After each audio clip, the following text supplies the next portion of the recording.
I don't know if you know Fred Cogswell. He was born in 1917. He was a great Canadian poet, educated at the University of New Brunswick and Edinburgh, and he went on to become a professor of English at the University of New Brunswick, edited the magazine, which was very prestigious then, the Fiddlehead, and then he founded Fiddlehead Poetry Books.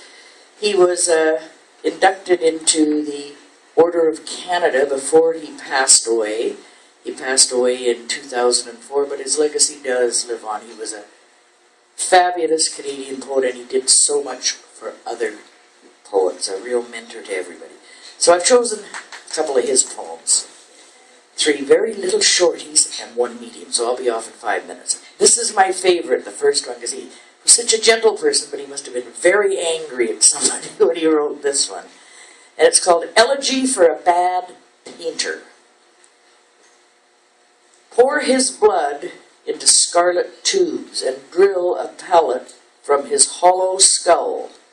Pluck soft brushes out of his blonde hair. And on the grey bone easel of his limbs, stretch out the canvas of his flayed skin. He who could not make a picture living should have the chance to make one now.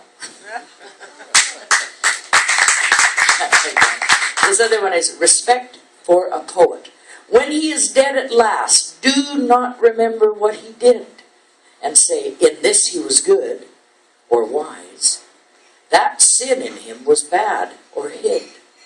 Deeds find a way to sink down time's dissolving sea that drowns both bad and good, all bodies and their memory. Say rather, he carved poems from the liquid hours that ran and froze epiphanies in words that all who read can scan. And a quick short one, then my favorite, the last one. Inside the room's electric air. Inside the room's electric air, we watched 2 birds alight on high tension wires and sing. I turned to her and spoke. If their wingtips touched, they'd both go up in flames. She looked at me and reached to take in mine her burning hands. And now this one I like because Fred was, he did quite a bit of blank verse and free verse, but he also did a lot of what we call classic poetry, and this is called A Classicist's Lament.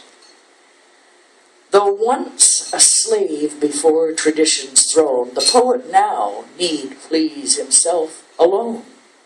No more by patient toil, as Horace schools, he serves a stern apprenticeship to rules. A youth new bitten by the fleet of right can scratch himself to poet overnight. Pebbles that lurk beneath the surf's dark sea can win acclaim as pearls of poetry, provided that the ropes on which they're strung are twisted dreams by Freud or myths by Jung.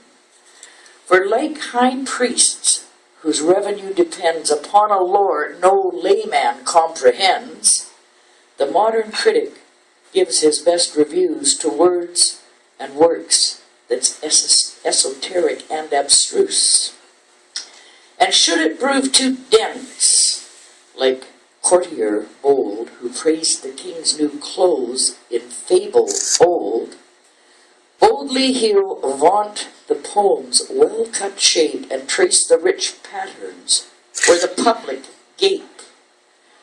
Oh, for the honest child to cry halloo for naked truths that Burke and Johnson knew, or another pope from Twickenham to drop clean acid from a poisoned pen.